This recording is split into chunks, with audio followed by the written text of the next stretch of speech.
भगवान श्रीकृष्णांनी सोन्याची द्वारका समुद्राच्या किनारी वसवली आणि त्यांचाच पुत्र सांब यानं ती समुद्राच्या तळाशी बुडवून टाकली.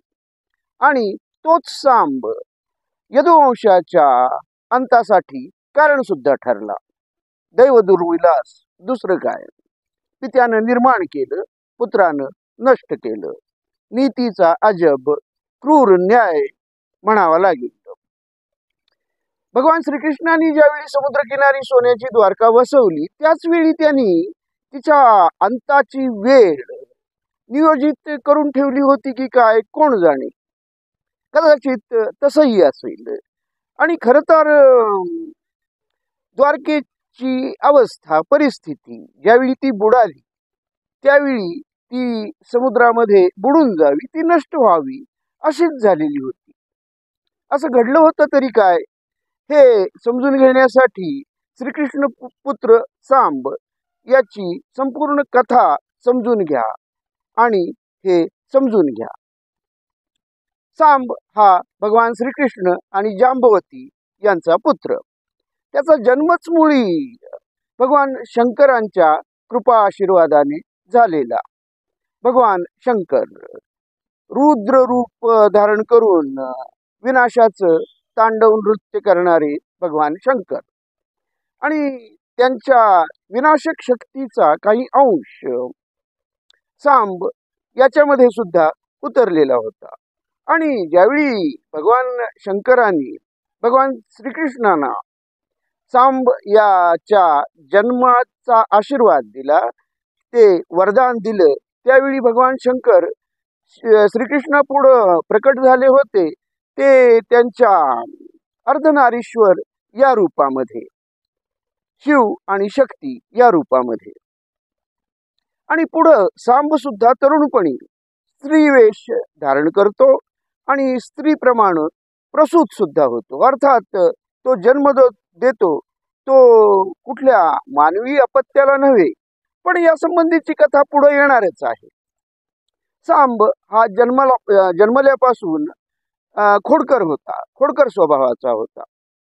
पण अर्थात त्याच्या खोडकरपणा, त्याच्या खोड्या या निरागस निष्पाप त्याच्या पित्याप्रमाणे नव्हत्या, तर त्या दुष्टपणाकडे झुकणाऱ्या होत्या. म्हणजे त्रास देण्यासाठी केलेल्या अशा या खोड्या होत्या, त्रासदायक ठरणाऱ्या खोड्या होत्या. आणि तो अहंकारी होता आणि त्याच्या खोड्यांचा लोकांना त्रास होईल. एकदा भगवान श्रीकृष्णांनी त्याला त्याच्या खोडकरपणासाठी कुष्ठरोगाने ग्रस्त होण्याचा शाप सुद्धा दिलेला होता. आणि त्यावर उशाप म्हणून त्याला भगवान सूर्यनारायणांची तपश्चर्या करून या रोगातून मुक्त होण्यास सांगितलेलं होतं. त्याप्रमाणे सांबानं भगवान सूर्यनारायणाची तपश्चर्या केली आणि तो या कुष्ठरोगापासून बरा झाला.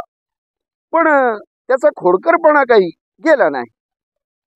अर्थात तो कुष्ठरोगी का झाला त्या संबंधीची कथा ही थोडक्यात इथं आपण समजून घेऊ. त्याच्या खोडकरपणासाठी त्याला धडा शिकवावा म्हणून नारद ऋषींनी एकदा स्त्रीवेश धारण केला आणि त्याला एकांत स्थळी भेटण्यास सांगितलं. त्याप्रमाणे अधीरपणे सांब स्त्रीवेशधारी नारदांना भेटण्यासाठी संकेतस्थळी गेला. पण त्या संकेतस्थळी नारद ऋषी नव्हते, तर त्याच्याच सावत्र माता स्नान करत होत्या. त्यांना पाहून सांब लज्जित झाला, पण गुन्हा तर हातून घडलेला होता. आणि जेव्हा त्याच्या सावत्र मातांनी त्याची तक्रार भगवान श्रीकृष्णांच्याकडे केली त्यावेळी भगवान श्रीकृष्णांनी क्रोधित होऊन त्याला कुष्ठरोगाने ग्रस्त होण्याचा शाप दिला.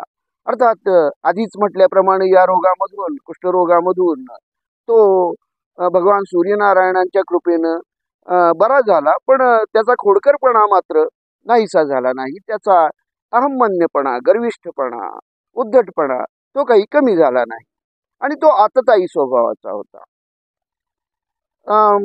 दुर्योधनाची कन्या लक्ष्मणा हिचं ज्यावेळी स्वयंवर मांडण्यात आलं, त्या स्वयंवरामध्ये हा विवाह मंडपामध्ये स्वयंवर मंडपामध्ये हजर राहिला आणि त्यानं या कन्येचा म्हणजे लक्ष्मणेचा तिचं अपहरण केलं.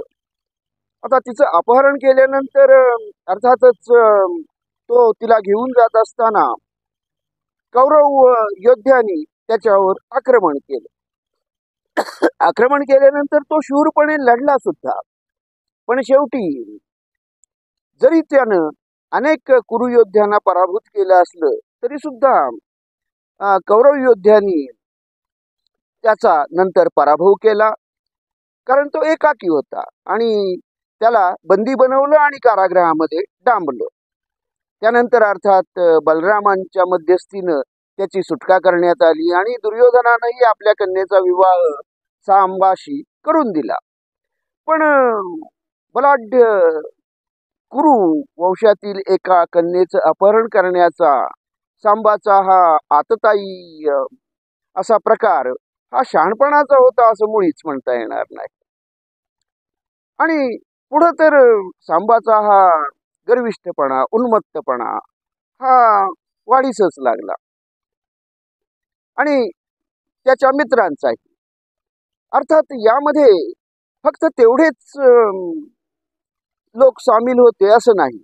सगळी द्वारकाच व्यभिचारी, सुखवादी आणि अधार्मिक वृत्तीची बनू लागलेली होती आणि त्याचे हे प्रतिनिधी होते, एवढंच म्हणता येईल.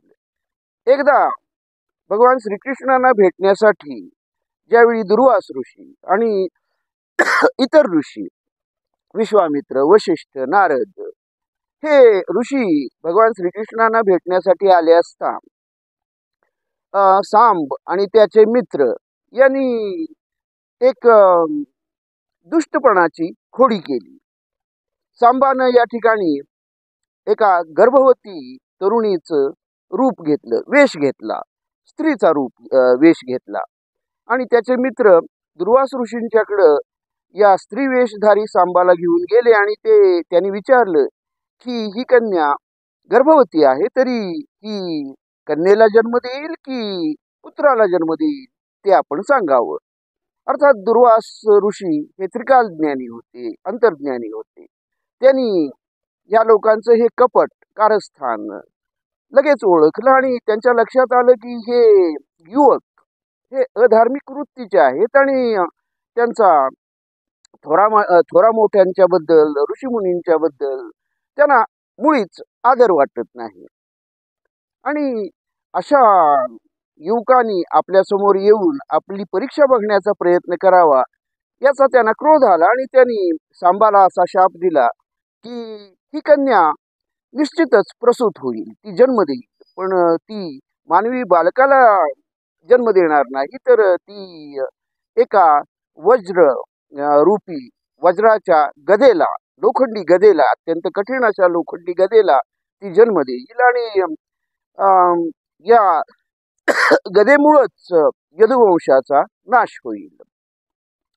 अर्थात त्यांच्या शापामुळं हे युवक घाबरले, पण आता घडणारी घटना घडून गेलेली होती. भगवान श्रीकृष्णांना हे समजलं आणि त्यांच्या लक्षात आलं की यदुवंशाच्या अंताची वेळ जवळ आलेली आहे.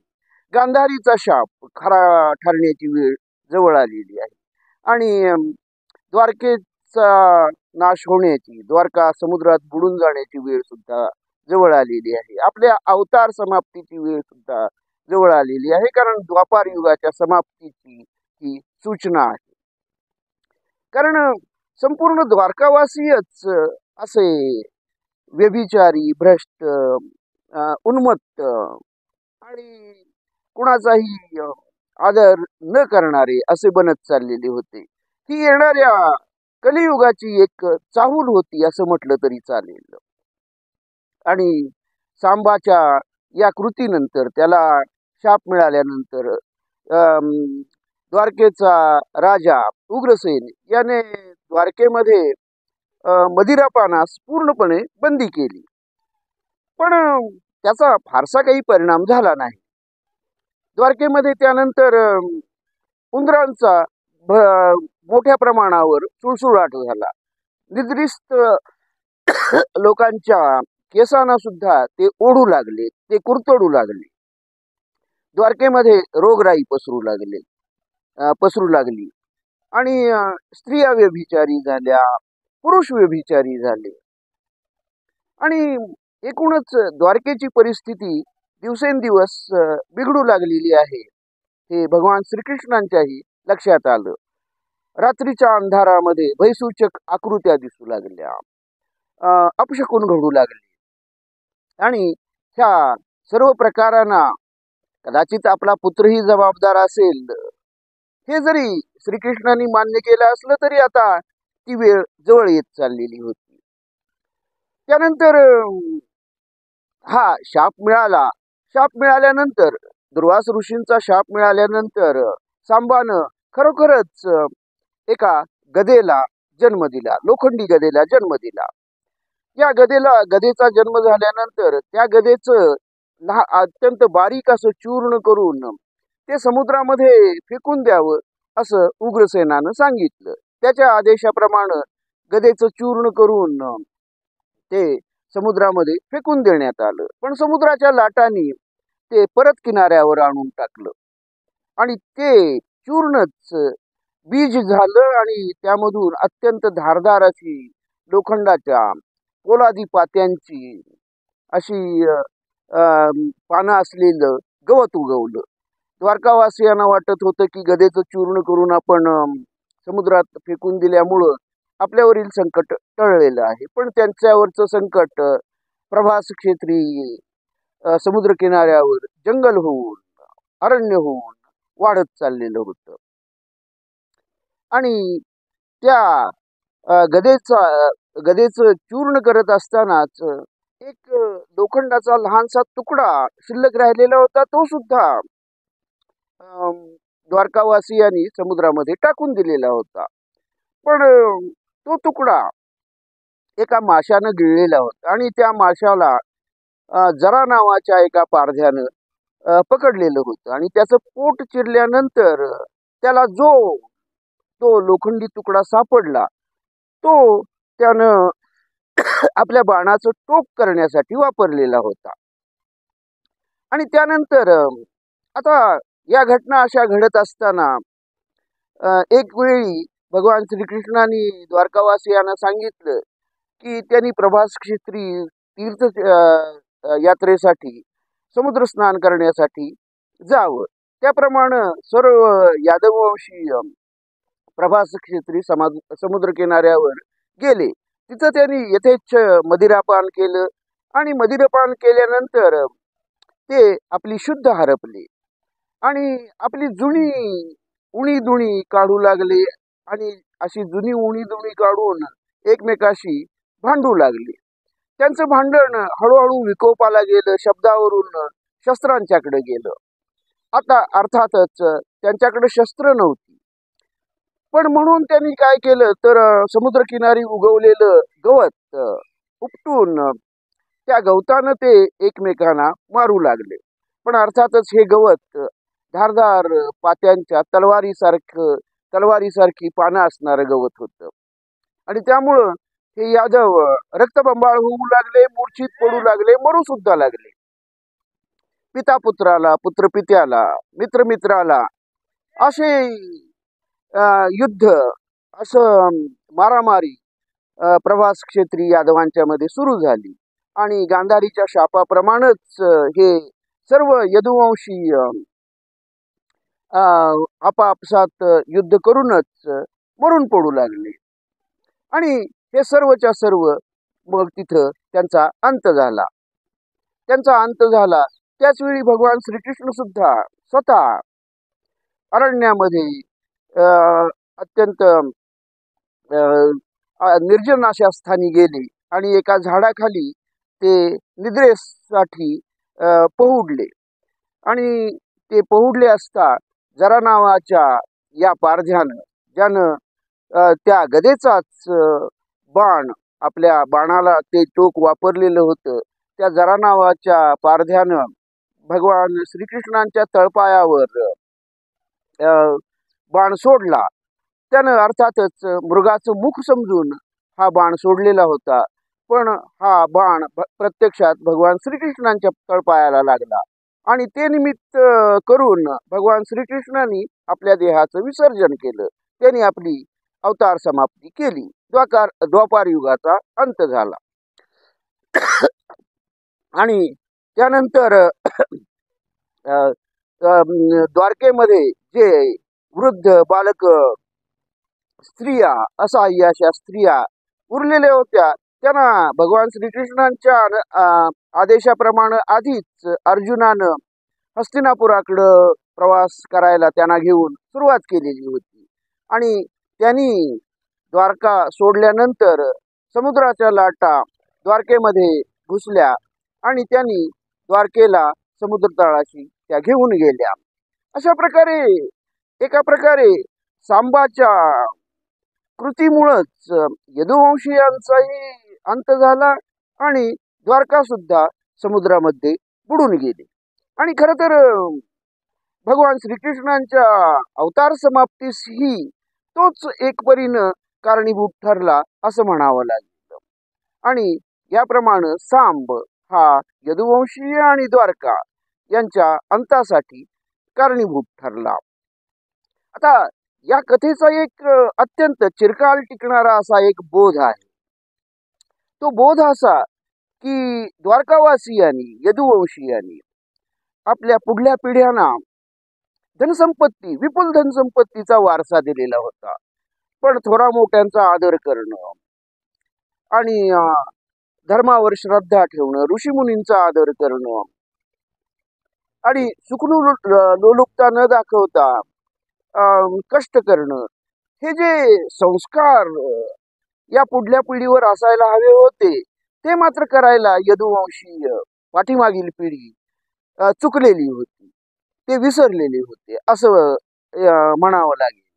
आणि त्यामुळंच ही तरुण पिढी ही अत्यंत सुखलोलूप आणि व्यभिचारी वृत्तीची बनत गेली.